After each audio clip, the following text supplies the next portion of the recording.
রাহমাতুল্লাহি ওয়া বারাকাতুহু। সম্মানিত দর্শক, ডক্টর মোহাম্মদ ইউনূসের জামানাতে মার্কিন যুক্তরাষ্ট্রের সঙ্গে বাংলাদেশের যে একটা চুক্তি হয়েছিল, এটি এখন গোলামির চুক্তি হিসেবে, দাসত্বের চুক্তি হিসেবে মোটামুটি টেকনাফ থেকে তেঁতুলিয়া পর্যন্ত সমস্ত মানুষের মুখে মুখে ফিরছে। পরিস্থিতি জটিল হয়ে পড়েছে এবং এই চুক্তিকে এখন আর কেউ ধারণ করতে চাচ্ছে না। ডক্টর মোহাম্মদ ইউনূস এবং তার যারা লোকজন তারা বলার চেষ্টা করছেন যে এই চুক্তি তারা করেছেন বিএনপি এবং জামাতের সঙ্গে পরামর্শ করে। বিএনপি চুপচাপ আছে। তারা ইনিয়ে বিনিয়ে যে কথা বলছে যে এটা ইউনূস জমানাতে হয়েছে। একটা রাষ্ট্রের সঙ্গে আর একটা রাষ্ট্রের যখন চুক্তি হয় এটা খুব সহজে বাদ দেওয়া যায় না। আমরা এটা পরিমার্জন বা রিভিউ করার চেষ্টা করব, ইত্যাদি ইত্যাদি কথাবার্তা। কিন্তু তারা কেউ বলছে না যে নো, ডক্টর মোহাম্মদ এই চুক্তি ইউনূস করেছেন, আমরা এই চুক্তির ব্যাপারে কিচ্ছু জানি না, এটা আমাদের উপর একটা বোঝা হিসেবে আসছে। যেভাবে শেখ হাসিনার জমানাতে যে অন্যায় অপরাধ, যে ঋণ, যে অনিয়ম, দুর্নীতি, ফোকলাকর অর্থনীতি যেগুলো উত্তরাধিকার সূত্রে পেয়েছি, একইভাবে এই চুক্তিটিও আমরা উত্তরাধিকার সূত্রে পেয়েছি। এই কথা বিএনপি বলতে পারছে না বুকে থাপ্পড় দিয়ে।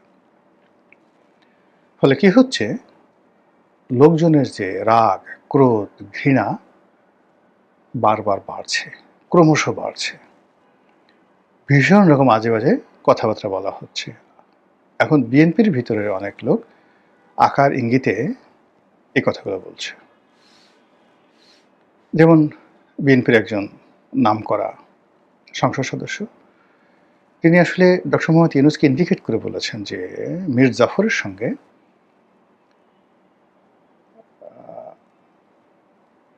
রবার্ট ক্লাইভের যে যুদ্ধ হয়েছিল, বেইমানের চুক্তি হয়েছিল, দেশ বিক্রির চুক্তি হয়েছিল, ন্যাশনাল ট্রেজারি বিক্রির চুক্তি হয়েছিল, এদেশের জনগণকে ২০০ বছরের গোলামিতে সেই যে আবদ্ধ করার, শৃঙ্খলিত করার যে চুক্তি স্বাক্ষরিত হয়েছিল, এই চুক্তিটি আমেরিকার সঙ্গে বাংলাদেশের যে চুক্তিটি ঠিক এইরকম।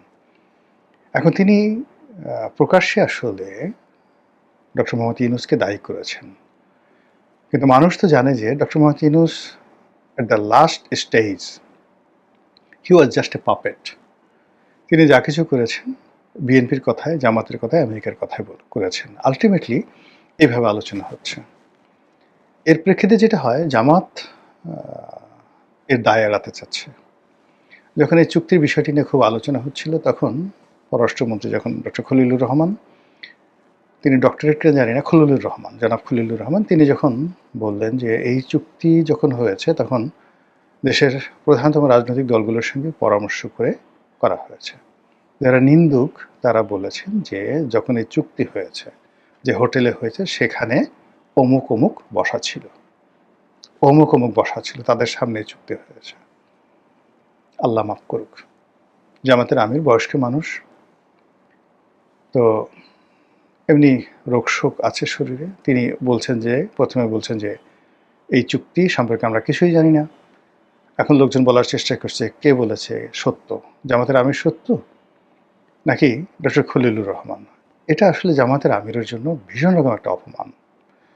তিনি সত্য বলেছেন না মিথ্যা বলেছেন, এটা নিয়ে যখন খলিলুর রহমান সাহেবের সঙ্গে তুলনা করা হয়, অন্য কারোর সঙ্গে তুলনা করা, ইট মিনস তিনি যে সত্য বলেন না বা তিনি যে মিথ্যা বলতে পারেন, এই ব্যাপারে মানুষের বিশ্বাসটা 50-50।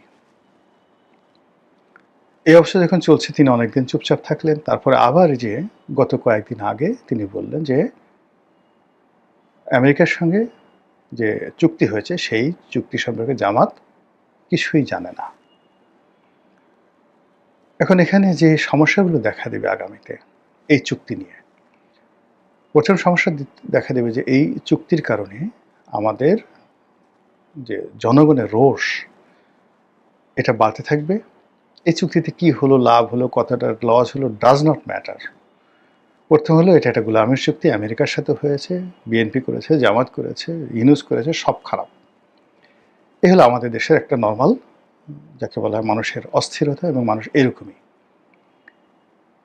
এখানে মানুষ হজরত ঘোড়া শাহের মাজার জিয়ারত করে, এটা নিয়ে দেলোয়ার হোসেন সাইদের একটা বিখ্যাত গল্প আছে। যা হোক, তো ঘোড়াও নাই, শাহও নেই, সে ঘোড়া শাহ সে ঘোড়াসার মাজার তারা জিয়ারত করে। এখানে ন্যাংটা পীরের মাজারকে নিয়ে মার্ডার হয়ে যায়, খুনাখুনি হয়ে যায়, পীর ন্যাংটা পীর এরকম। তো যাই হোক, এই বাংলাদেশে মানে যে কোনো সত্যর চাইতে, সত্য কথার চাইতে গুজব বেশি শক্তিশালী। এখানে বাস্তবতার চাইতে কল্পনা বেশি কাজ করে।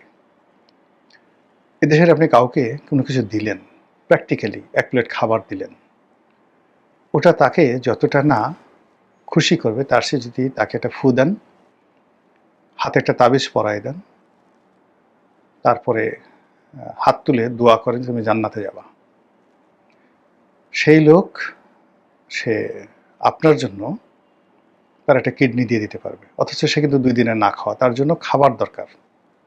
কিন্তু যখন আপনি এরকম একটা অভুক্ত মানুষকে আপনি ধরে এনে একটা ফু দিলেন, জড়িয়ে ধরলেন, হাতে একটা তাবিজ পরাই দিলেন নিজের হাতে, তারপরে জোরে জোরে বলেন যে আল্লাহ তাকে তুমি বেহেশতে দান করো, বেহেশতে তাকে 70টা হুর দিও আর বড় একটা মাকাম দিও, তালুক দিও। সেই লোক আপনাকে মুর্শিদ মানবে, পীর মানবে এবং দরকার হলে চুরি করবে, ডাকাতি করে এনেও আপনার বাইতুল মালে টাকা জমা দেবে। এই হলো আমাদের দেশের মানুষের ইলিউশন। তো সেই ইলিউশনের যে জায়গাটি, কল্পনার যে জায়গাটি, সেটিতে এখন মার্কিন যুক্তরাষ্ট্রের সাথে একটা গোলামি চুক্তি হয়েছে। এটা নিয়ে চায়ের দোকান থেকে শুরু করে সব মানুষ, মানে যে সকল কথাবার্তা, এখন থেকে সরাসরি শুয়ারের মাংস আসবে, সবাইকে খাবারের মধ্যে শুয়ারের মাংস ঢুকে পড়বে, এইরকম গুজব একটার পর একটা গুজব চায়ের দোকানে ছড়িয়ে পড়ছে। বলবো যে এই আমেরিকা এত খারাপ, সে তোমার এই চায়ের মধ্যে ঢুকাই দিচ্ছে, চিনির মধ্যে ঢুকাই দিচ্ছে, দুধের মধ্যে এই হারাম জিনিস ঢুকিয়ে দিচ্ছে। এবং এটার কারণে আপনি একটা যুদ্ধ হয়েছে আমাদের দেশে, সিপাহী বিদ্রোহ 1857 সনে। কি ইংল্যান্ড একটা নতুন যাকে বলে রাইফেল আবিষ্কার করেছে। সেই রাইফেলের যে কার্টুজ মানে গুলি, সেই গুলি ভরার আগে ওটা মুখে কামড় দিয়ে ওই গুলিটার খোসাটা ছাড়াতে হতো। কে বা কারা গুজব ছড়িয়ে দিল যে এটার মধ্যে শুয়োর এবং গরুর চর্বি দেওয়া আছে, এটা মুখে দিলে মুসলমানদের ঈমান নষ্ট হবে এবং হিন্দুদেরও জাত যাবে। আর যাই কোথায়, ব্রিটিশ আর্মিতে যে সকল হিন্দু এবং মুসলমান সৈন্যবাহিনী ছিল তারা বিদ্রোহ করে বসলো। সে কি বিদ্রোহ! সেই বিদ্রোহ যদি আপনি পড়তে চান তাহলে খুশবন্ত সিংয়ের যে দিল্লি উপন্যাস, সেই উপন্যাসটা আপনি পড়লে বুঝতে পারবেন যে কত বীভৎস ছিল সেই বিদ্রোহ। তো এই হলো আমাদের দেশের, মানে পুরো সাবকন্টিনেন্টের মানুষ গুজবের পিছনে কিভাবে ঘুটে, এবং সেই গুজবটা শুরু হয়ে গেছে এখন মার্কিন যুক্তরাষ্ট্রের সঙ্গে আমাদের যে চুক্তি, সেই চুক্তিকে কেন্দ্র করে। এই চুক্তি নিয়ে এখন কোনো রকম না, এই চুক্তি ধারণ করে বিএনপি এগোতে পারবে না, আর এই চুক্তি ধারণ না করে বিএনপি ক্ষমতায় থাকতে পারবে না। এই চুক্তি নিয়েও বিএনপি জনগণের রোষানলে পড়বে, আর এই চুক্তি বাদ দিলে আমেরিকার রোষানলে পড়বে।